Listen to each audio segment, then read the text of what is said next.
The paths we're following are slow going, so you might as well keep your ears open and listen to what old Jed has to say. A few decades back, folks in the NCR started to hear about a community in northern Utah called New Canaan. Didn't know much about them, except that they were religious folks, sent out missionaries to talk to the tribes. We've seen our share of cults, but the New Canaanites, they were honest traders.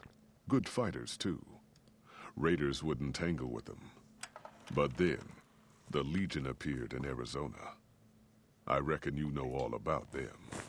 Turns out Caesar's first war chief, the Malpais Legate, was a New Canaanite, Joshua Graham. Legend goes that Graham was the meanest, toughest son of a bitch in the whole damn Legion. The New Canaanites wouldn't talk about him. They were ashamed. Guess I can't blame them. Well, at Hoover Dam, the Malpais Legate finally met his match. Hanlon and Oliver kicked his New Canaanite butt right back over the river. Caesar had to make an example for the others, to show them that even at the highest level, failure wouldn't be tolerated. He had Graham covered in pitch, lit on fire, and thrown into the Grand Canyon. People say he didn't even scream on the way down. Not long after, some of the slaves and tribals started to talk. Said Graham wasn't dead. Shouldn't have been any surprise. All this talk bothered Caesar, so he forbade anyone from speaking his name.